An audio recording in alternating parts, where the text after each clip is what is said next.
हज़रात, आखिरकार ईरान ने अमेरिका को धमकी दे दी है। ईरानियन गवर्नमेंट ऑफिशियल ने ट्वीट करके कहा है कि लेबनान में इजराइल जो कर रहा है उसका जिम्मेदार हम सीधा अमेरिका को मानेंगे और हम इसकी सज़ा देंगे और भुगतना पड़ेगा। यानी अमेरिका को, देखिए बातचीत मैंने पहले कहा था ना, बहुत बहुत बहुत सेंसिटिव है। अमेरिका और ईरान की जो बातचीत चल रही है उसमें कभी भी कुछ भी हो सकता है। एक हफ्ते पहले तो मैंने ये तक कहा था कि मुझे इनके एग्रीमेंट पर भी भरोसा नहीं है क्योंकि इजराइल बीच में है। अब दोस्तों, आखिरकार थक हार कर ईरान ने अमेरिका को धमकी दे दी है। लेबनान में जो इजराइल कर रहा है उसका जिम्मेदार हम अमेरिका को मानेंगे और उनको भुगतना पड़ेगा। मीडिया के सामने, दुनिया के सामने अमेरिका कुछ और, मीडिया के पीछे, दुनिया के पीछे अमेरिकी सरकार कुछ और। हजरात, अमेरिका जहां धमकी दे रहा है और डोनाल्ड ट्रंप ने जो धमकियां दी हैं, दूसरी तरफ हकीकत यह है कि नेतन्याहू का इजराइल का स्टेटमेंट बदल गया है। अल्लाह अकबर। जो अभी तक कह रहा था कि हम लेबनान से नहीं निकलेंगे,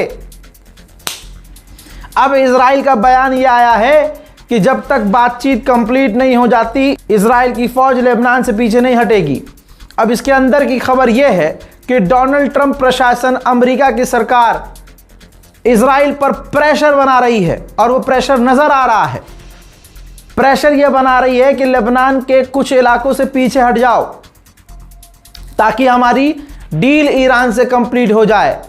तो ईरान का दबदबा नजर आ रहा है। दोस्तों, सन 2000 का वो साल था जब इजराइल ने पूरी तरह से लेबनान पर कब्जा किया हुआ था और ईरान के लड़ाकों और हिजबुल्लाह ने इजराइल को इतना पीटा था कि फिर हालात इतने ख़राब हुए थे कि इजराइल को लेबनान को छोड़ना पड़ा था। अब ईरानियन ऑफिशियल ने कहा है, ईरानियन गवर्नमेंट ऑफिशियल IRGC के टॉप लीडर इस्माइल कानी ने कहा है कि अगर इजराइल लेबनान से बाहर नहीं निकला तो सन 2000 दोबारा रिपीट किया जाएगा। इजराइल का कट्टरवादी नेता बेंजीवीर, जिसने कहा है कि ईरान से बातचीत करने का कोई फायदा नहीं है, हमें उनके सर पर बम गिराना चाहिए और ठीक ऐसा ही हमें हिजबुल्लाह के साथ भी करना चाहिए। यही वो नेता है जो उन नेताओं में आ रहा है जिसकी वजह से डोनाल्ड ट्रंप इजराइल से अब चिढ़ रहे हैं। दोस्तों, बेंजीवीर ने कहा है कि अगर अमेरिकी सरकार हमसे कहती है कि लेबनान से बाहर निकल जाओ तो हमें मना कर देना चाहिए और लेबनान को हमें पूरा प्लेग्राउंड बनाना चाहिए, यानी पूरे लेबनान पर कब्जा करना चाहिए। दूसरी तरफ IDF के चीफ ने कहा कि हमारा कोई प्लान लेबनान के लिए चेंज नहीं हुआ है, लेबनान की ज़मीन पर वो कब्जा जारी रखेंगे। अमेरिका प्रेशर नेतन्याहू पर बना रहा है कि पीछे हटो। अब नेतन्याहू की तरफ से इस तरह की बात भी हल्की हल्की बोली जा रही है कि जब तक डील नहीं हो जाती, बातचीत नहीं हो जाती, हम पीछे नहीं हटेंगे। लेकिन IDF का जो चीफ है वो कुछ और कह रहा है।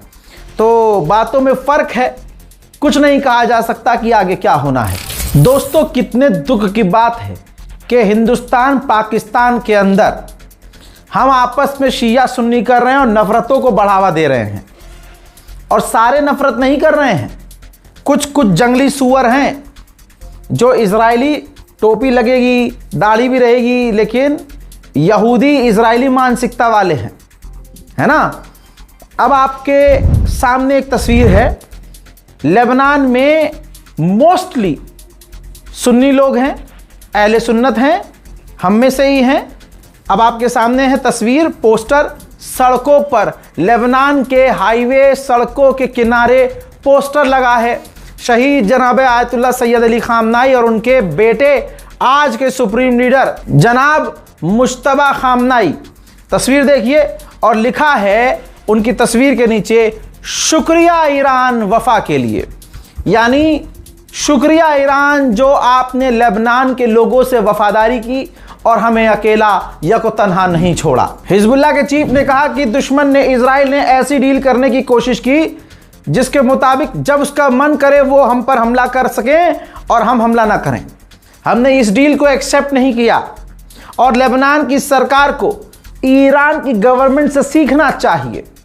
कि उन्होंने हमारे मुल्क के सपोर्ट में स्ट्रेट ऑफ हॉर्मुज को दोबारा बंद कर दिया और झुकने से इनकार कर दिया, हमारा साथ छोड़ने से इनकार कर दिया। अब गुलाबी सुअर ने खुले मंच से इजराइल से नाराजगी जताना शुरू कर दिया है। डोनाल्ड ट्रंप ने कहा है कि मैं बहुत नाराज हूं, डिसअपॉइंट हूं इजराइल से कि वो हिजबुल्लाह को खत्म ना कर सके, वो बिना पूरी बिल्डिंग को तबाह किए कुछ नहीं कर सकते। ये भी एक बड़ी बात है कि बिना मासूमों को मारे, उनकी जान लिए ये कुछ कर ही नहीं सकते। और मैं काफ़ी करीब हूँ सीरिया के कि अब मैं ऑर्डर दे दूँ कि ये काम, जो काम हिजबुल्लाह को ख़त्म करने का इजराइल ना कर सका, वो काम जोलानी करे। अमेरिका और इजराइल कहते रहे कि ईरान को तोड़ दिया, ईरान को 50 साल पीछे कर दिया, ईरान की मिसाइल तबाह कर दी, ईरान के लॉन्चर तबाह कर दिए, ईरान के ड्रोन सिटी तबाह कर दी, मिसाइल सिटी के तबाह कर दी हमने। अरे लाला थम जा। ये देखिए, ईरान ने इस दौरान अभी जंग से पूरी तरह से निकले भी नहीं कि ईरान ने नया पावर प्लांट बनाकर तैयार कर दिया और उसको चालू कर दिया। खुदा की कसम, ये ईरान का कमाल नहीं है, ये कोई गैबी ताकत है जो ईरान को कमाल के उरूज पर लेके जा रही है। और वो कितने बेवकूफ हैं कि सिर्फ ईरान शिया है इसलिए नफरत करके अपना मुंह काला कर रहे हैं। ईरान के प्रोफेसर ने लो भैया पूरा बेड़ा गर्क कर दिया ट्रंप का। कहा कि हम डोनाल्ड ट्रंप की बातों और धमकियों को सीरियस नहीं लेते, हम स्ट्रेट ऑफ हॉर्मुज में चार्ज करेंगे और अपना एनरिच यूरेनियम, यानी अपना यूरेनियम का एनरिचमेंट नहीं रोकेंगे। ला ला ला ला ला। ईरान को तुम क्या धमकाओगे? ईरान तो अभी शुरू हुआ है। तेहरान के मेयर ने कहा कि अमेरिका से कोई जंग खत्म नहीं हुई है, बस हम पहला राउंड जीते हैं। उधर ईरान के राष्ट्रपति पेजेश्कियान ने कहा कि डोनाल्ड ट्रंप को समझ में आ गया है, उसने अपना नजरिया बदला और बातचीत की टेबल पे आ गया है, पहले वाली चीज नहीं है और हम जंग के लिए तैयार हैं। हम जानते हैं जंग से किसी का फायदा नहीं है, लेकिन अपने आप को बचाने के लिए अगर हमें जंग करनी पड़ेगी तो हम जंग के लिए भी तैयार हैं। आप सोचिए दोस्तों, सिर्फ अल जजीरा के पत्रकार, 12 पत्रकार गाजा के अंदर इजराइल के आतंकी हमलों में मारे जा चुके हैं। वहीं इजराइल ने आदतन उसको नरसंहार करना ही है। गाजा पर उसने फिर से हमला किया जिसमें 2 गाजा के लोग शहीद हुए। जो डिस्ट्रक्शन हुआ वो तो हुआ ही है। फिलिस्तीनी ऑफिशियल पहले से कह रहे हैं, यूएन कह चुका है। कल ही बताया था मैंने कि गाजा के अंदर सीज फायर छलावा है, वहां हर दिन गाजा के लोग मारे जा रहे हैं। इजराइल के फाइनेंस मिनिस्टर को सुनिए, ये नेता हैं, ऐसा होता है नेता। कह रहा है कि हमें पूरे गाजा पर कब्जा करना चाहिए, सेटलमेंट करना चाहिए, यहूदियों को बसाना चाहिए और गाजा से गाजा के लोगों को निकाल देना चाहिए। तुर्की के अंदर तुर्की की एयरफोर्स और इजिप्ट की एयरफोर्स, तस्वीर देखिए, तुर्की की एयरफोर्स और इजिप्ट की एयरफोर्स तुर्की के अंदर ड्रिल कर रही है और इनकी ड्रिल पर इजराइल की पैनी नजर है। मोहतरम हजरात, आगे क्या क्या होना है नहीं पता, लेकिन दुआ कीजिएगा कि सारी दुनिया में शांति और अमन आए। ईरान की जीत हो चुकी है और ये जो अमेरिका टेबल पे आया है ये भी ईरान की ही जीत है और ये बात सारी दुनिया को मालूम है। फिलहाल के इस रिपोर्ट में इतना ही। इस रिपोर्ट को शेयर कीजिएगा, अपनी राय कमेंट में ज़रूर लिखिएगा, दुआओं में याद रखिए। वस्सलाम, जय हिंद।